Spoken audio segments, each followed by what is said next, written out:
Efesios 4, del verso 1 al 3. Yo pues, preso en el Señor, os ruego que andéis como es digno de la vocación con que fuisteis llamados, con toda humildad y mansedumbre, soportándoos con paciencia los unos a los otros en amor, solícitos en guardar la unidad del Espíritu en el vínculo de la paz. Ahorita que veníamos en el camino, venía con Ricardo y le comentaba yo a él, le decía, ¿sabes qué, Ricardo? De repente sé que vamos a la iglesia, pero me siento raro, le digo, me siento raro, se me olvida que vamos a la iglesia, porque pierde uno la costumbre, ¿verdad? Por decirlo de esa manera, es una buena costumbre, es un buen hábito que nosotros tenemos de congregarnos, pero por la razón que todos sabemos, pues esa costumbre se ha visto interrumpida, ¿no? Ya en un par de ocasiones. En esta ocasión, pues gracias a Dios que no ha sido mucho el tiempo. Pero hace prácticamente ya un año que empezó esta situación para nosotros aquí en la ciudad de Mexicali, el mes de marzo. Y una de las cosas que en lo personal yo he aprendido acerca de lo que estamos viviendo, una lección, un aprendizaje, y que lo mismo he mirado en todos, en muchas personas, que nos ha afectado, que nos ha repercutido, y que siendo algo negativo podemos sacar un aprendizaje de ello. Y la lección, el aprendizaje que yo he tomado de esto, hermanos, es que he podido yo valorar y reconocer la importancia de las relaciones personales, de las relaciones sociales, del unos y otros. Algo que la verdad, sin duda, que antes de que pasara esta situación, aunque reconocíamos la importancia de esto, no la valorábamos como la valoramos hoy en este tiempo. Somos seres sociales, hermanos. Fuimos creados para vivir en sociedad, en comunidad. El Señor le dice en su palabra en el libro de Génesis, dice, no es bueno que el hombre esté solo. Cuando creó al hombre, miró al hombre y dijo, no es bueno que el hombre esté solo. Creó a los animales, a toda la creación, mas sin embargo el hombre seguía estando solo. Entonces creó a la mujer, creó a Eva, se unieron en matrimonio, fueron una sola carne, después tuvieron hijos, el Señor les dijo, multiplíquense, llenen toda la tierra, y a partir de ahí el hombre empezó a vivir en comunidad, en una gran bendición que Dios nos ha regalado de vivir en comunidad. Mas sin embargo, hermanos, la verdad es de que por causa de lo que todos sabemos, conocemos, del pecado, a veces nosotros no hemos sido buenos administradores de esa gracia que Dios nos ha dado. Que a veces no hemos sabido nosotros cultivar una buena relación unos con otros. Eso yo creo que sale sobrando el tratar de comprobarlo, porque nosotros mismos, cada uno de nosotros tenemos la experiencia personal de que así ha sido. Miramos la historia, miramos la historia continua de guerras, ¿verdad? A lo largo de toda la historia.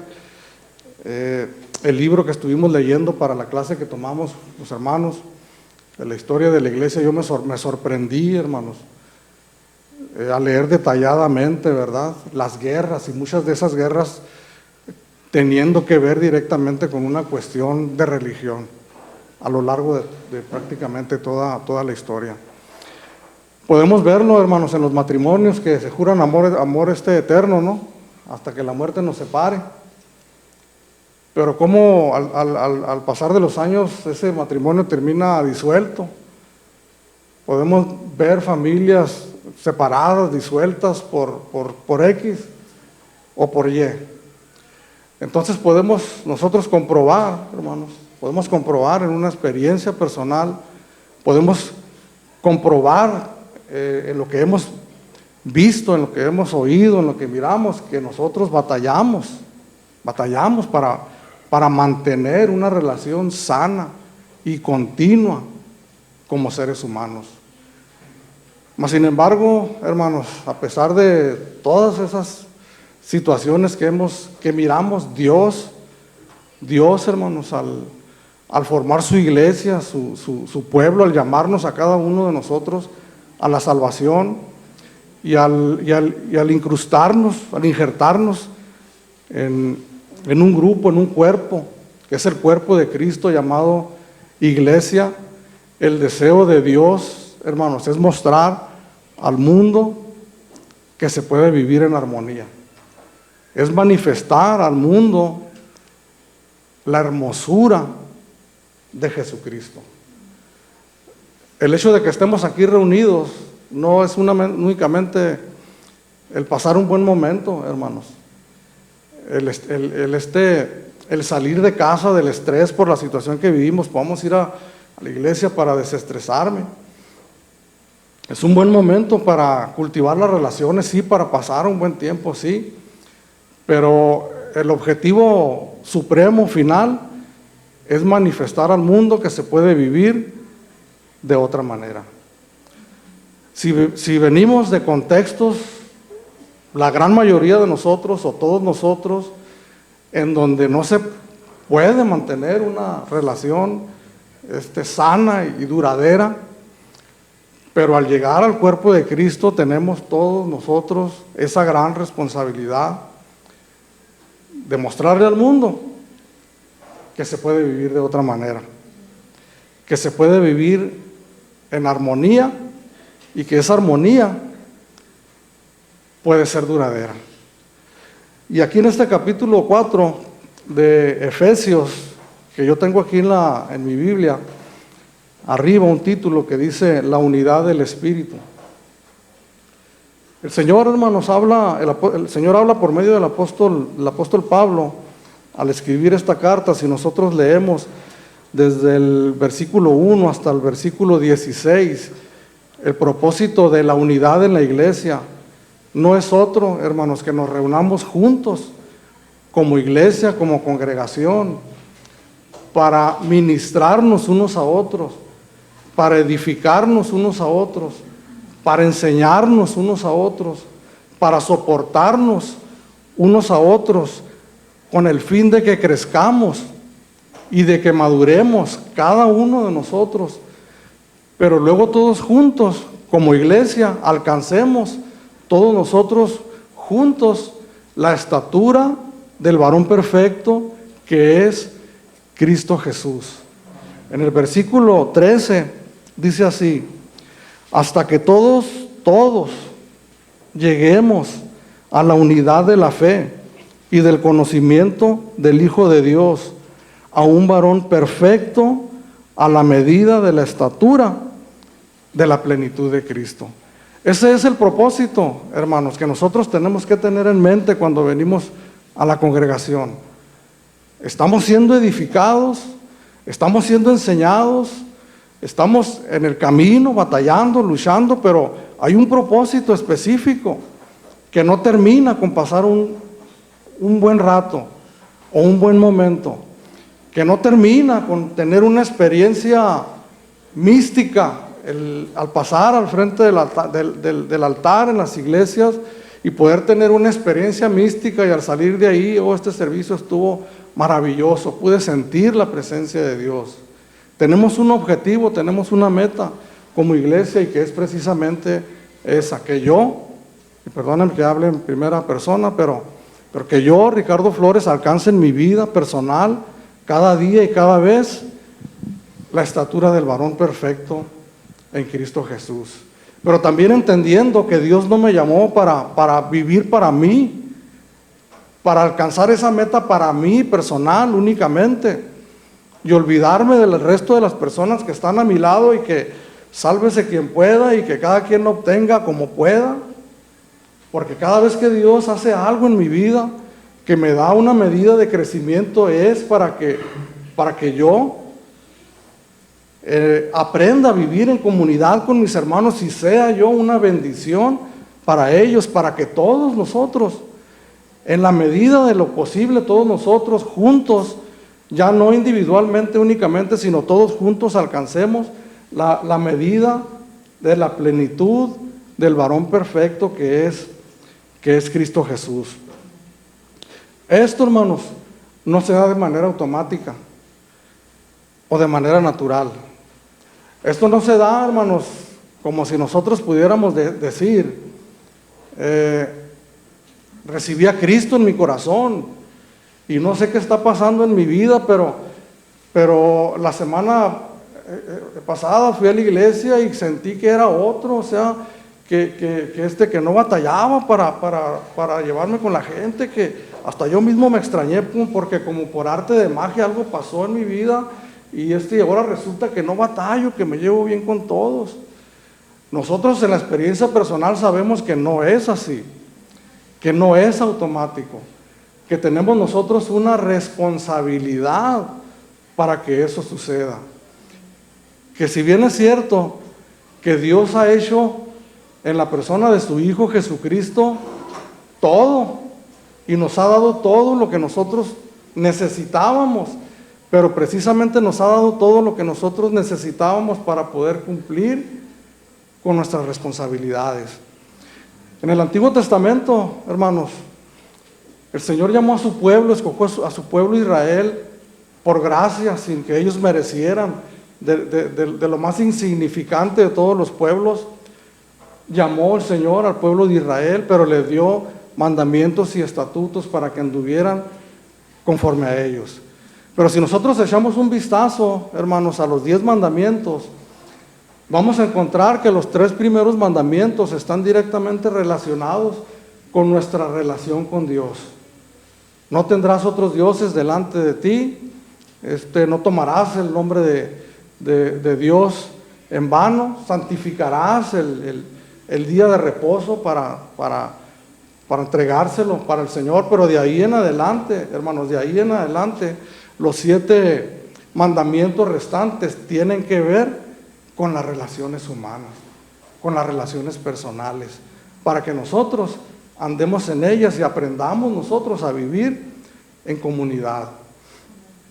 En el Nuevo Testamento, hermanos, encontramos al Señor Jesucristo por donde quiera enseñando a sus discípulos, enseñándoles a relacionarse con las demás personas, a tener misericordia, a tener amor, a tener compañerismo, amar a nuestros enemigos, amar a nuestro prójimo. Es increíble cuando nosotros miramos la palabra de Dios y miramos el tiempo que nuestro Señor Jesucristo dedica a la enseñanza de sus discípulos, a cómo relacionarse unos con otros.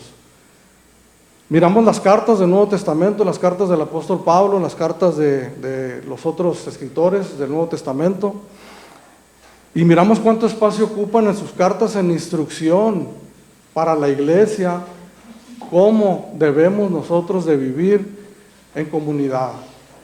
Y una de estas cartas es esta que estamos leyendo, la carta de los Efesios, particularmente en el capítulo 4 en adelante, donde empieza escribiendo el apóstol Pablo: yo pues, preso en el Señor, os ruego que andéis como es digno de la vocación con que fuiste llamado. Esta frase del apóstol Pablo, cuando dice yo pues, preso en el Señor, quienes han leído esta carta detenidamente, se pueden dar cuenta que los 3 primeros capítulos de la carta a los Efesios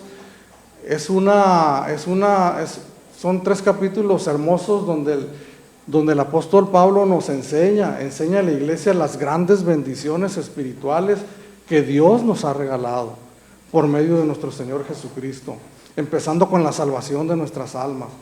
Echando un vistazo, hermanos, así rápidamente a los primeros capítulos, en el capítulo número 1, por ejemplo, del versículo 3 en adelante, dice: bendito sea el Dios y Padre de nuestro Señor Jesucristo, que nos bendijo con toda bendición espiritual en los lugares celestiales en Cristo, según nos escogió en Él antes de la fundación del mundo, para que fuésemos santos y sin mancha delante de Él, en amor habiéndonos predestinado para ser adoptados hijos suyos por medio de Jesucristo, según el puro afecto de su voluntad, para alabanza de la gloria de su gracia, con la cual nos hizo aceptos en el amado, en quien tenemos redención por su sangre, el perdón de pecados, según las riquezas de su gracia.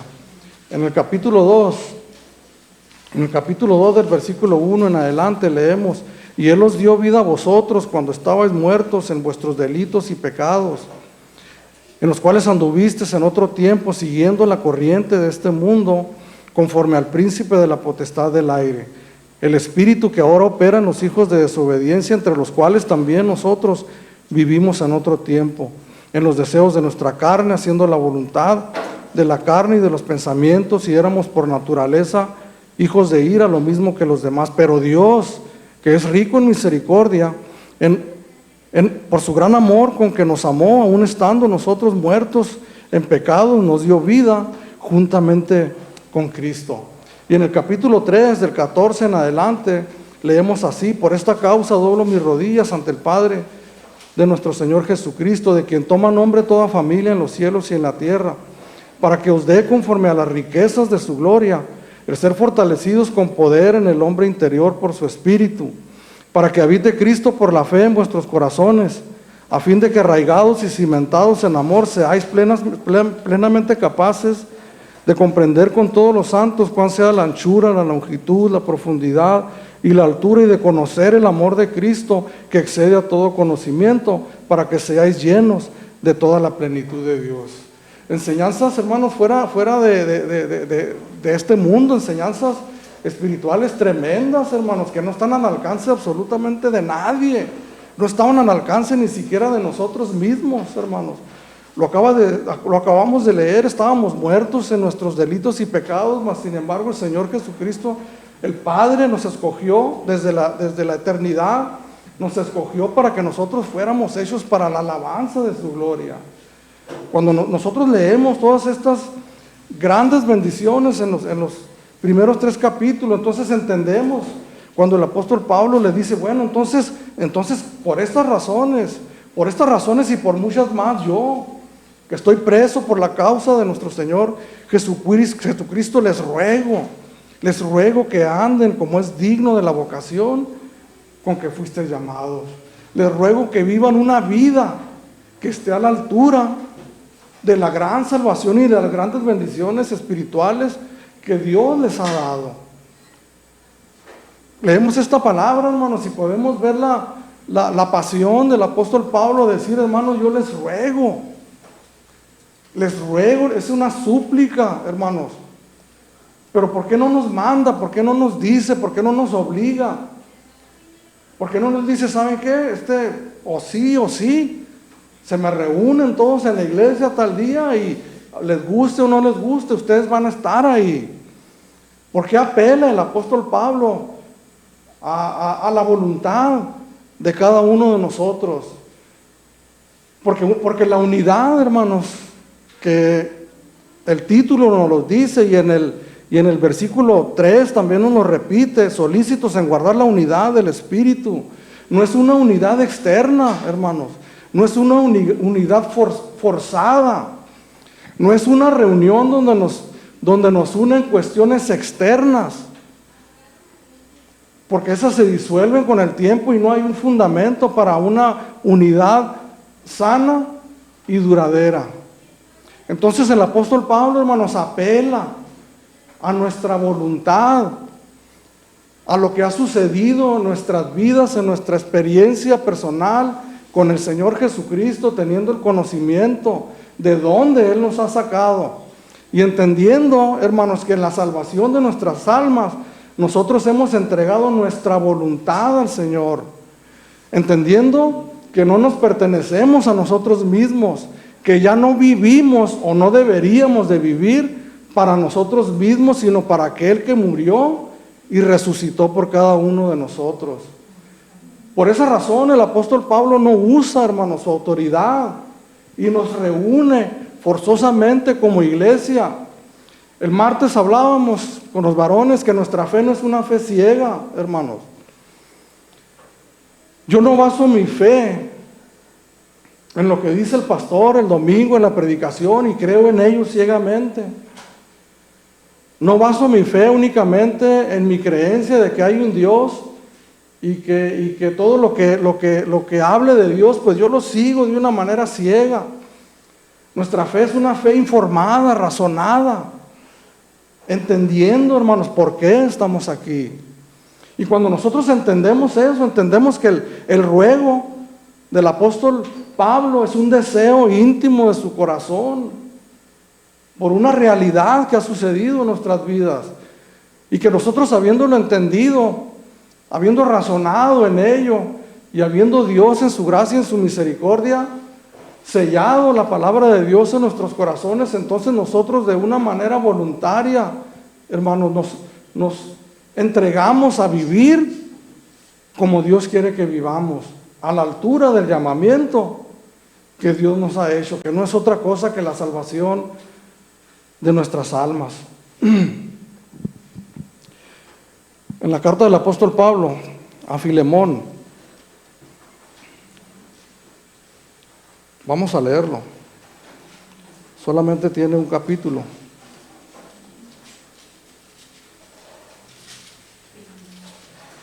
Y en el verso 8, del verso 8 al verso 14,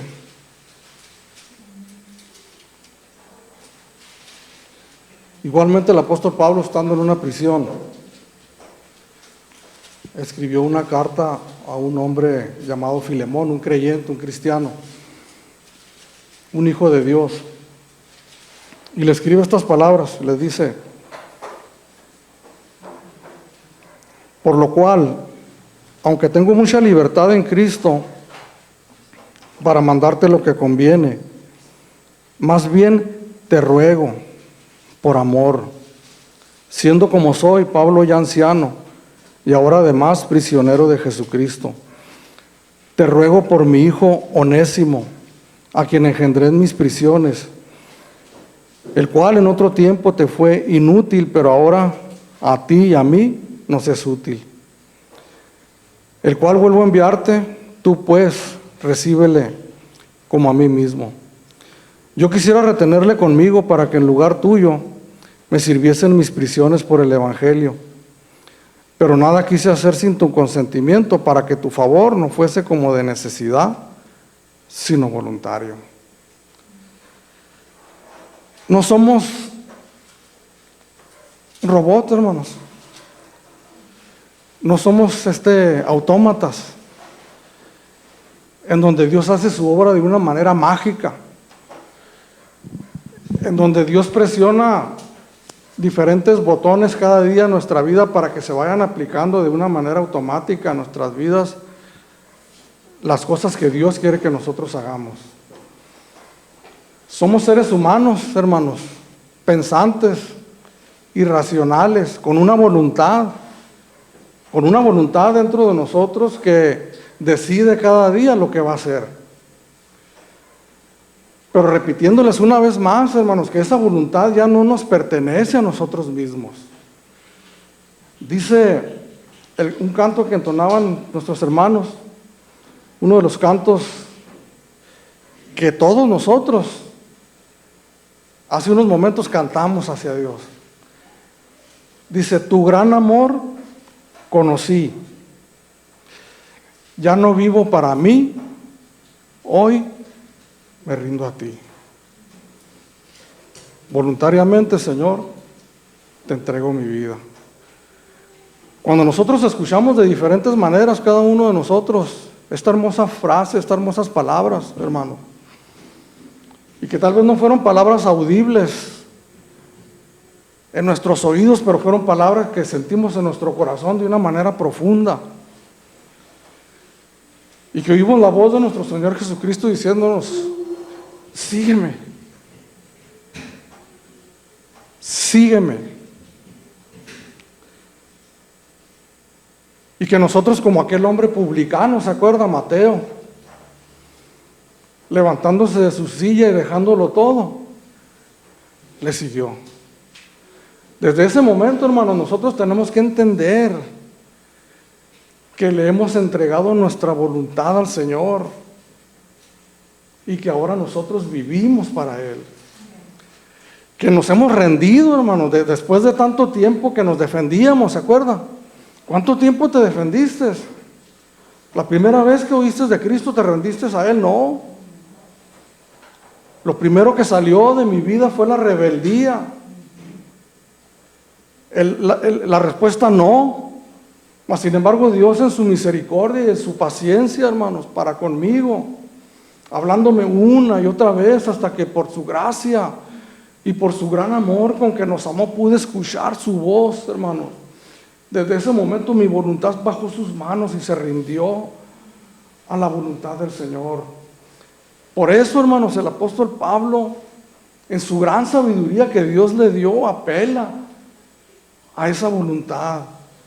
Pudiéramos decir nosotros, el apóstol Pablo tan tremendo, que tan directo, ¿por qué no era directo? ¿Por qué se andaba con rodeos? Porque sabe que es preferible un hijo de Dios, un cristiano, haciendo su voluntad de una manera voluntaria, entendiendo y sabiendo por qué lo hace, a que lo hagamos a regañadientes, porque nos dicen que lo tenemos que hacer, porque queremos nosotros de alguna manera expresar ante las demás personas una cierta sumisión como creyentes externa que verdaderamente no está en nuestro corazón. Esa es la información, hermanos. Yo les leo aquí 3 versículos de la palabra de Dios. Pero el deber de cada uno de ustedes es llegar a casa y empezar desde el primer capítulo y leer y comer la palabra de Dios y decirle: Señor, ayúdame, ilumíname para poder entender tu palabra y entender verdaderamente lo que has hecho en mi vida. En el capítulo 12 de Romanos, en el versículo 1 podemos encontrar la misma expresión del apóstol Pablo. Así que yo, pues, preso en el Señor, os ruego que entreguéis vuestros cuerpos en un sacrificio vivo, santo y agradable al Señor. Así que ¿qué? 11 capítulos hablando de la gracia, de la misericordia, del perdón, de la justicia, señalando nuestra culpabilidad delante de Dios, que no teníamos opción, que no teníamos salvación, que no teníamos esperanza, enumerándonos una por una las grandes misericordias de Dios. Pues después de haber instruido a la iglesia, así que les ruego. Fíjese que cuando uno medita, hermanos, realmente os ruego se convierte en unas palabras lapidarias, en donde no me deja a mí opción, en donde yo entendiendo digo: pues no necesitas rogarme, porque yo he entendido y que tengo que entregar mi vida completamente en rendición a Dios y poderle decir: Señor, aquí está mi vida, haz conmigo lo que tú quieras. Y lo que Él quiere es que nosotros andemos conforme a su voluntad, para un fin supremo en todos nosotros, que manifestemos al mundo la hermosura de su Hijo Jesucristo. Porque el fin no somos nosotros, hermanos. No es nuestro bienestar personal, no es nuestra fama personal. El fin no termina en nosotros mismos, aunque buscando ese fin supremo en Dios, resultamos tremendamente bendecidas en todas esas áreas personales por la gracia y por la misericordia de Dios, cuando nosotros entendemos que hemos sido llamados a eso precisamente, a glorificar el nombre de nuestro Señor Jesucristo. Amén. Yo, pues, preso en el Señor, fíjese, este débil os ruego, se vuelven en unas palabras poderosas para cada uno de nosotros, que empezamos a ser sensibles a la voz del Espíritu Santo. Porque no hay nada más hermoso, hermano, el que Dios se compadezca de nosotros y que por su gracia y su misericordia empecemos a ser sensibles a la voz de su Espíritu Santo y poder escuchar sus hermosas palabras, hermano.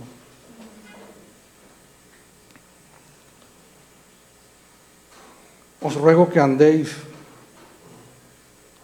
que vivan, que se comporten, que caminen en este mundo como es digno de la vocación con que fuiste llamados. ¿Y cuál es esa manera, hermanos? Si nosotros nos preguntamos, ¿cuál será esa manera de vivir en esa altura y en esa dignidad a la que Dios nos ha llamado? Tal vez algunos pensemos, pues, hacer grandes cosas para Dios. Que la gente mire con sus ojos cómo fructifica el gran ministerio que Dios me ha dado. Vamos a levantar unas promesas de fe para pagar un tiempo en la radio, tener 1 hora cada semana para que la gente escuche que nuestro ministerio, el Señor lo está promoviendo y lo está levantando.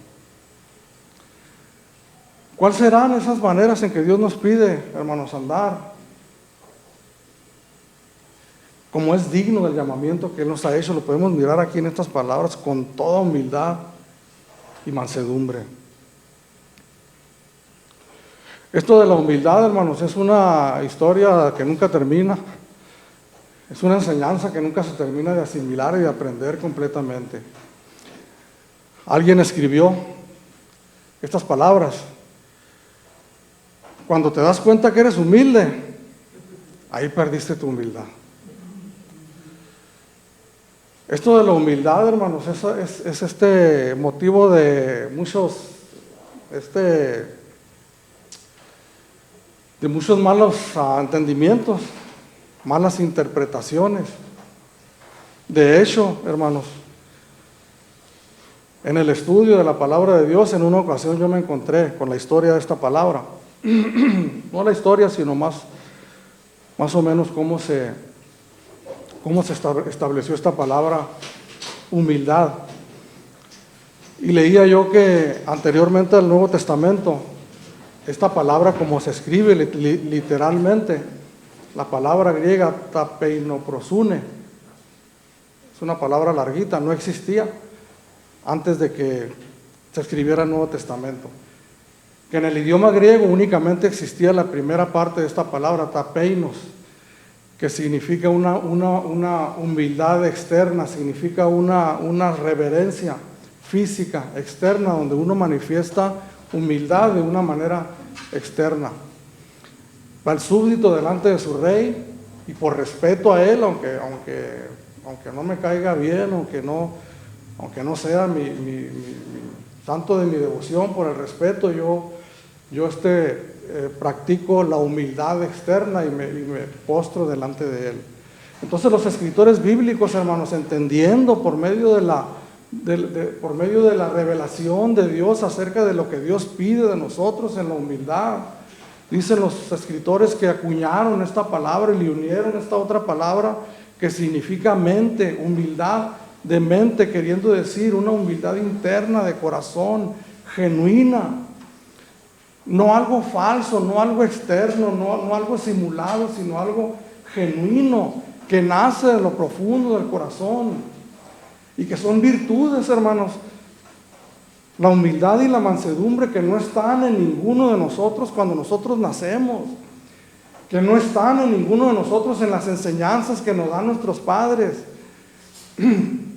que no están en ninguno de nosotros cuando vamos a la escuela y nos enseñan acerca de la humildad o acerca de llevarnos bien con los demás, que son virtudes cristianas que están en nosotros desde el momento que nosotros nos rendimos delante de Dios y que Dios pone su Santo Espíritu en nosotros y que pone humildad en nosotros y que pone mansedumbre, que más sin embargo no se operan de una manera automática, sino que nosotros tenemos que cultivarlas.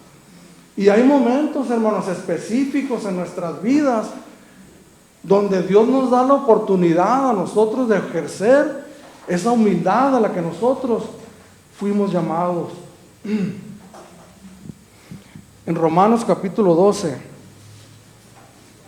verso 3, vamos a leer esta escritura.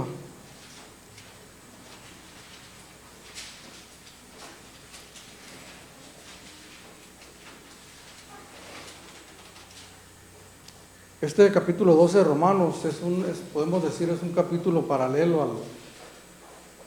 al capítulo 4 que estamos leyendo de Efesios, porque está hablando también del llamado de este siervo de Dios a la iglesia a caminar de una manera que refleje lo que Dios ha hecho, lo que Dios ha hecho en ellos. Y este capítulo 12 de Romanos igualmente habla, hermanos, es un capítulo donde podemos leer de los dones espirituales que Dios da a la iglesia para la edificación de la misma iglesia. Entonces en el verso 3 dice: digo pues, por la gracia que me es dada a cada cual que está entre vosotros, que no tenga más alto concepto de sí que el que debe tener, sino que piense de sí con cordura, conforme a la medida que Dios repartió a cada uno. Que no tenga más alto concepto de sí que el que deba de tener. La humildad, hermanos, porque hay una falsa humildad, en donde nosotros no queremos reconocer delante de la gente ninguna buena virtud que nosotros tengamos. Algo que Dios nos ha dado, ¿verdad? Y por algún mal entendimiento de la humildad, decimos: no, hermano, usted es una excelente cocinera. No, hermano, no, hay poquito que sé, no. La humildad, hermano, no impide a usted decir y reconocer que es una buena cocinera. La humildad, hermanos, no le permite a ninguno de ustedes reconocer que es un excelente expositor de la palabra de Dios cuando estás poniéndole a alguien. Si usted reconoce ese don que Dios le ha dado, usted no peca de falta de humildad al reconocer que es Dios el que le ha dado eso. Porque dice la palabra de Dios, hermano, ¿qué tienes que no hayas recibido? Y si lo recibiste, ¿por qué te glorías? Como si no lo hubieras recibido. Reconociendo, hermanos, que tenemos algunas virtudes y que tenemos algunos dones y que sí tenemos algunos talentos, pero que no estaban en nosotros, hermanos, sino fue por la gracia y por la misericordia de Dios. Entonces la humildad, hermanos, nos enseña a nosotros a tener una correcta percepción de cada uno de nosotros. Nos enseña a conocernos, hermanos, a conocernos perfectamente y estar parados, hermanos, con los pies en la tierra, sabiendo lo que tenemos y lo que no tenemos. Y lo que tenemos, reconocer que es Dios quien nos lo ha dado. Porque si miramos, hermanos, en Filipenses capítulo 2, verso 3.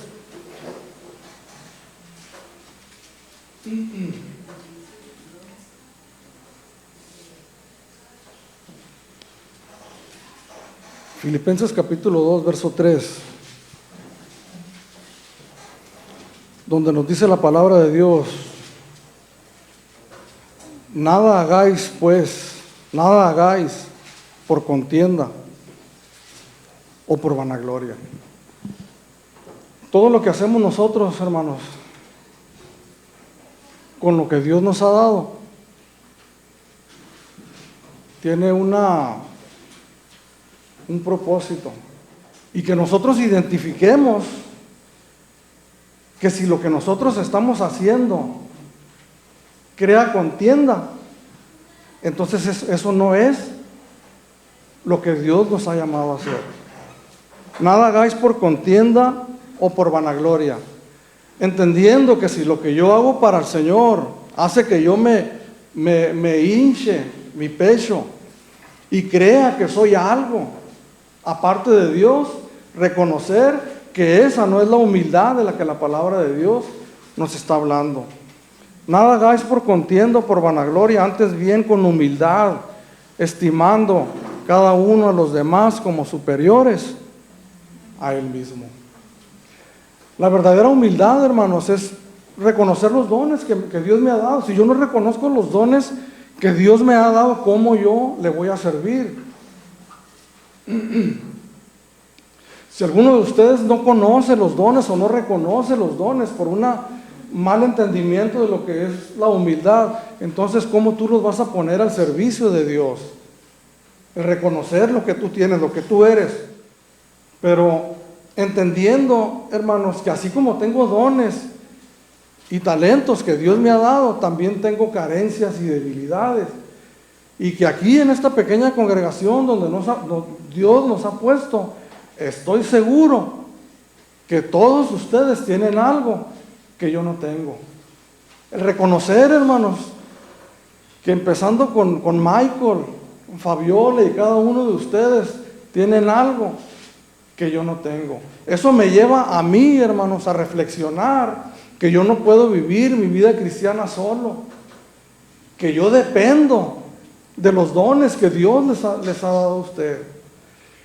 Que yo entiendo, hermanos, también que les debo un respeto y una consideración a cada uno de ustedes, porque yo no los miro, yo ya no los miro de arriba para abajo, sino que cuando yo los miro a cada uno de ustedes, yo tengo que estimarlos, darles el valor que cada uno de ustedes y reconocer que todos ustedes tienen algo que yo no tengo.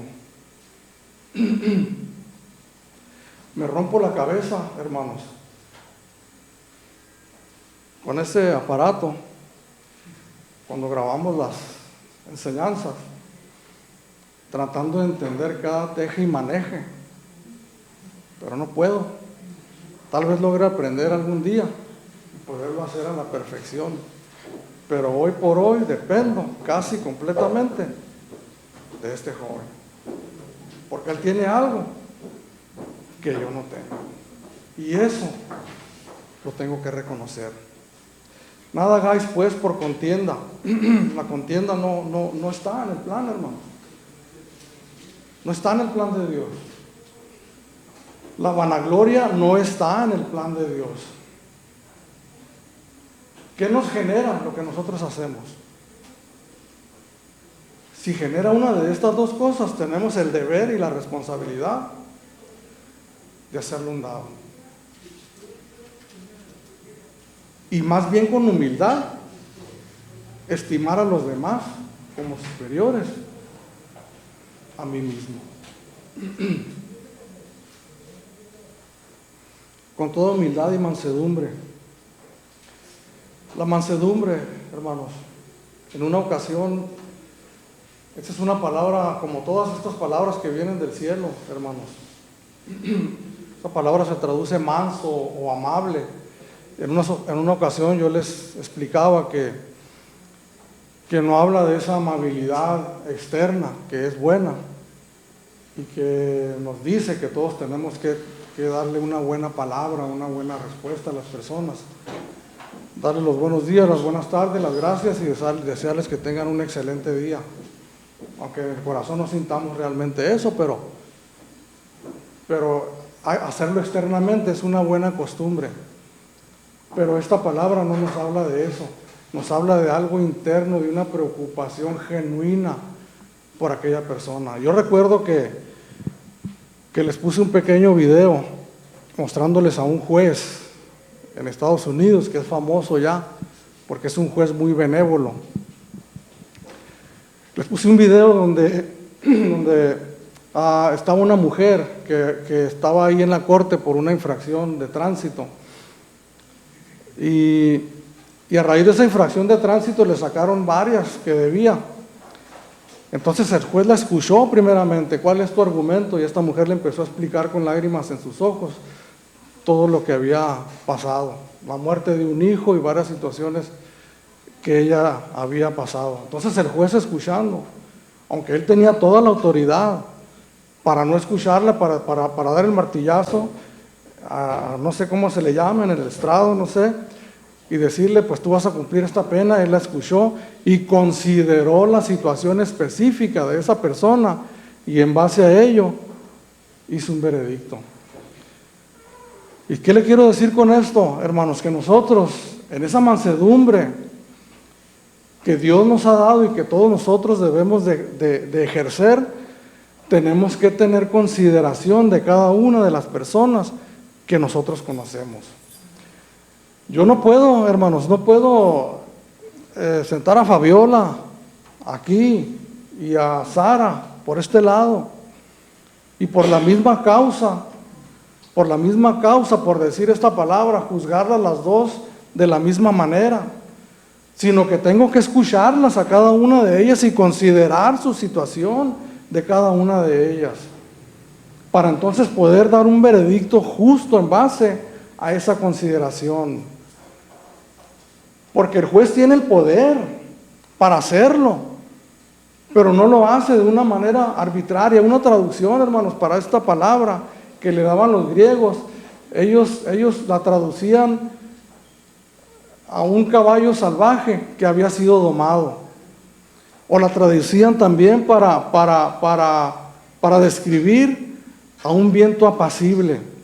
La mansedumbre, hermanos, no es debilidad, no es que nosotros seamos débiles en cuanto a nuestras consideraciones con las otras personas, sino que somos precisamente eso, considerados con los demás. Un hombre, hermanos, que la palabra de Dios dice que no había otro hombre tan manso como él en la tierra. Moisés de ninguna manera era un hombre débil.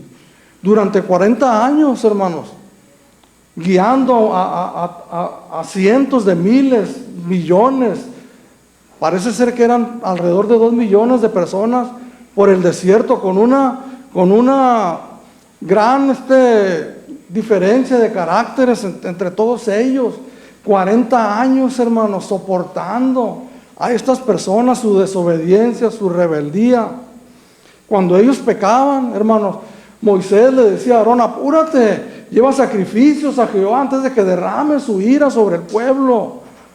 El Señor mismo le decía a Moisés: ya basta, voy a destruirlos y voy a levantar otro pueblo. Señor, ¿qué van a decir los pueblos? Van a decir que no pudiste sacar al pueblo de Israel.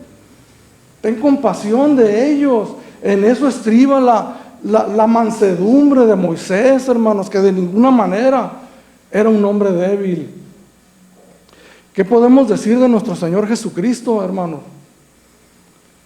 Aprended de mí, dice el Señor, que soy manso y humilde de corazón.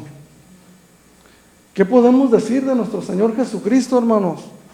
La gran mansedumbre de aquel hombre que caminó por esta tierra, hermanos, que no abrió su boca, que no respondió con maldición. ¿Por qué? ¿Porque era débil? No. Porque era poderoso, mas sin embargo contuvo ese poder por amor a ti y a mí. Consideró nuestras circunstancias, consideró nuestra situación, y todo lo soportó y lo contuvo por amor a nosotros. Aprended de mí, que soy manso y humilde de corazón. Mansedumbre de ninguna manera es debilidad. La verdad de las cosas, hermanos, es que a veces somos tentados a la intolerancia. A veces como pastor, hermanos, en mi trato con las personas, corro el peligro de ser intolerante. Y digo dentro de mí: ya basta. O como decimos más comúnmente, ya estuvo. Mas sin embargo tengo que darme un repaso, hermanos, a mí mismo. Repasarme el Evangelio a mí mismo y considerar los 3 primeros capítulos de la carta a los Efesios y considerar los 12 primeros capítulos de la carta a los Romanos, entre otras muchas escrituras, y ponerme yo, hermanos, en el centro de quién era yo y de cuánta paciencia el Señor tuvo para conmigo. Porque la palabra de Dios dice, hermanos, que Él es lento para la ira y grande en misericordia. Entonces tengo que luchar, hermano. Entonces entiendo yo que no es algo automático cerrar mis ojos: Señor, aplasta el botón para que empiece a surgir esa benevolencia, esa mansedumbre y esa humildad. No. ¿Sabes qué tengo que hacer? Ese día tengo que tomar mi cruz y renovar mis votos una vez más con el Señor en aquel llamado que Él me hizo, y seguirle. Me tengo que morir, hermano. Tengo que cultivar la mansedumbre y tengo que cultivar la humildad en aras de un bien supremo y mayor, que no termine en mí y que no termine en ninguno de nosotros, sino termina en la gloria maravillosa y gloriosa de nuestro gran Dios y Salvador, Jesucristo. Cuando nosotros tenemos una motivación, hermanos, porque todos nosotros tenemos una motivación, ¿por qué yo tengo que hacer esto?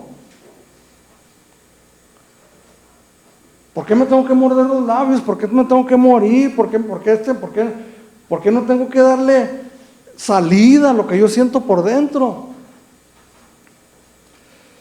Si vas con un psicólogo, hermano, te va a decir, tú maldice y saca todo lo que traigas, desahógate. ¿Estás enojado? Grita, patalea, maldice si quieres, verás cómo vas a descansar. Sí vas a descansar por un ratito, pero cortaste el fruto de aquello, pero el Señor va a la raíz del mal, que es el pecado en cada uno de nosotros.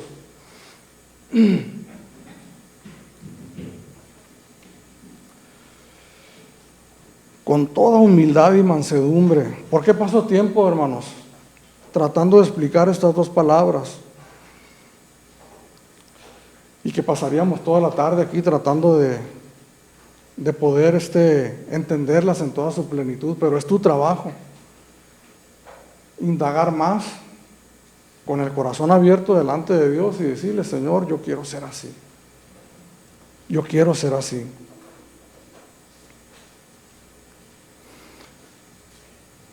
Entonces nosotros vamos a poder soportarnos con paciencia los unos a los otros en amor. ¿Cuántas veces encontramos en la Biblia, en el Nuevo Testamento, esta frase, los unos a los otros? Los unos a los otros.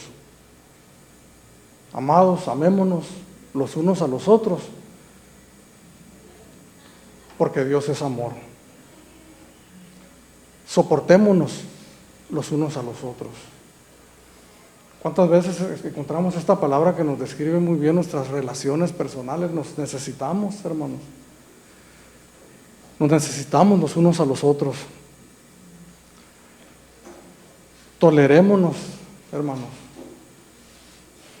Los unos a los... No es fácil esto, hermano. Esto no se da. Si no se da automáticamente en mí, estoy seguro que tampoco se va a dar automáticamente en Manuel. Entonces yo entiendo mi persona, entiendo mis luchas, entiendo mi condición, pero entiendo también la de él. Que los dos estamos luchando y que estamos en el mismo camino y que Dios nos puso en una misma congregación para edificarnos los unos a los otros. Y que cuando llegue una ocasión y un momento donde yo lo tenga que soportar, por cualquier razón, lo tengo que hacer. Porque Dios me ha soportado a mí hasta este momento. Con paciencia los unos a nosotros, en amor. El amor, hermanos, es el aceite que lubrica toda esta maquinaria. Si no tenemos amor, no somos nada, hermanos. Puede ser un excelente poeta que escribe versos profundos acerca del amor, pero no conocer el amor verdadero. Puedes haber tenido 15 o 20 hijos y haberles demostrado cierto amor a todos ellos, mas sin embargo, no conocer el amor verdadero. Porque este amor que nos habla aquí, hermanos, es un amor sobrenatural. No es un sentimiento, el cual equivocadamente lo usamos para escoger con quién nos vamos a relacionar. No es el mirar con quién congeniamos más para poder estrechar relaciones con ellos. Una relación duradera porque tenemos muchas cosas en común. No. Una relación sana y duradera porque está lubricada con el verdadero amor. Romanos capítulo 5, versículo 5. El amor de Dios se ha derramado en nuestros corazones por el Espíritu Santo que nos ha sido dado. A veces estamos tan escasos de ese amor natural. Estos días ha hecho mucho frío y a veces tenemos una cobija bien cortita, ¿verdad? Que no nos la jalamos para arriba y quedamos descubiertos de los pies. El amor natural es así, hermanos, no nos alcanza. Me derramo en mis hijos y en mis nietos y ya no me queda para los demás. Pero este amor sobrenatural que viene del cielo, hermanos, lo cubre todo. 1 Corintios capítulo 13.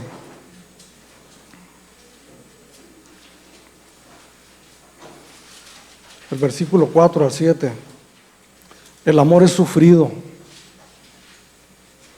es benigno. El amor no tiene envidia, el amor no es jactancioso, no se envanece, no hace nada indebido, no busca lo suyo propio, no se irrita, no guarda rencor, no se goza de la injusticia, mas se goza de la verdad. Todo lo sufre, todo lo cree, todo lo espera, todo lo soporta. ¿Conoces a alguien así, hermano? Yo sí. Se llama Jesús, el Hijo de Dios. Y cuando miro estas palabras, hermanos, miro cuán carente estoy de ese tipo de amor. Y miro cómo muchas veces soy dominado todavía por las pasiones humanas. Siempre les repito aquí esas palabras tan tremendas de nuestro Señor Jesucristo que todo recién convertido tiene que escuchar. Si alguno quiere venir en pos de mí, niéguese a sí mismo, tome su cruz cada día y sígame. Este es un negarnos diario, hermano. Este es un negarnos diario, es un dejar de pensar en nosotros mismos. A veces creemos que hacemos cosas por el bien de los demás, pero si nos escudriñamos poquito vamos a terminar reconociendo que en realidad lo estamos haciendo por nosotros mismos. El Rey de Reyes y el Señor de Señores, que no tenía ninguna necesidad de bajar de donde estaba, se despojó a sí mismo, tomando forma de siervo y haciéndose obediente hasta la muerte y muerte de cruz. El apóstol Pablo le escribe a Timoteo y le dice: por tanto todo lo soporto por amor a los escogidos, para que ellos también alcancen la salvación que es en Cristo Jesús. ¿Hasta dónde estamos dispuestos a soportarlo? ¿Hasta dónde estamos dispuestos a sufrir la pérdida?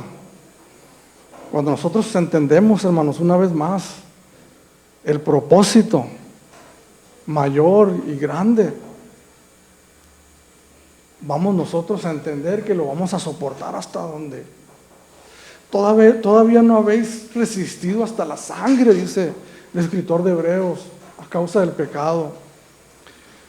Y yo me pregunto, hermanos, al leer las biografías de aquellos hombres que fueron quemados vivos y que al umbral de la hoguera les decían: si te retractas puedes salvar tu vida. Yo me pregunto cómo es posible mirar el fuego ardiendo y saber que iba a morir quemado, o la cuelga colgando, la soga lista para ser ahorcado, y preferir morir que negar la fe, porque ellos entendían que lo que ellos estaban haciendo era por un bien mayor, que no terminaba en ellos, y lo que tenía que ver con la salvación de las almas y con la gloria de Dios.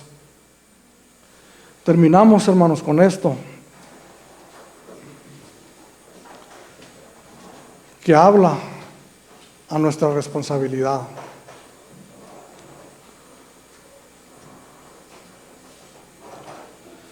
Solícitos en guardar la unidad del Espíritu en el vínculo de la paz. Esto debe de ser un deseo, hermanos, de nosotros, y un anhelo. que si nosotros nos preguntáramos unos a otros, ¿lo deseas? ¿Lo deseas verdaderamente? ¿Deseas esto, hermano? Tan glorioso, tan hermoso, tan maravilloso. ¿Deseas que suceda? Y que nosotros digamos, lo deseo, lo anhelo, entendiendo que yo tengo parte en ello, que tengo una responsabilidad en ello, que estoy dispuesto a hacer la parte que me corresponde para que esto se lleve a cabo. Dios ha hecho la obra en la cruz del Calvario, a través de su Hijo Jesucristo, nos ha puesto en la iglesia, hermanos, pero nosotros tenemos una responsabilidad en esto, cada uno de nosotros, que debemos de estar dispuestos nosotros a guardar esa unidad que Dios ha producido en nosotros por medio de su Espíritu Santo. Nos corresponde, hermanos, a cada uno de nosotros. Esta palabra, hermanos, solícitos, está escrito de tal manera que nos habla de una acción constante, de manera que nosotros debemos de estar constantemente en una buena disposición, para mantener la unidad que Dios nos ha dado. Y yo preguntaría aquí a estas alturas, hermanos, si hemos entendido lo que la palabra de Dios dice, ¿cuántos estaríamos dispuestos a ser solícitos en guardar la unidad del Espíritu? Contestémonos en nuestro corazón y entendamos que estamos diciendo que estoy dispuesto a tolerar a mis hermanos, que estoy dispuesto a ser humilde de corazón y manso como nuestro Señor Jesucristo, según lo que nosotros hemos entendido, en lo que la palabra de Dios nos ha hablado. Esto no es un llamado, hermanos, no son 5 puntos que podemos aprender para vivir en unidad. 5 puntos para vivir en unidad. 5 puntos para hacer una iglesia unida. Aprende, memoriza y vamos a hacer una iglesia unida. Este es un exhorto, hermanos. Este es un llamado de parte de Dios a lo más profundo de nuestro corazón. A andar como es digno de la vocación con la que fuimos llamados.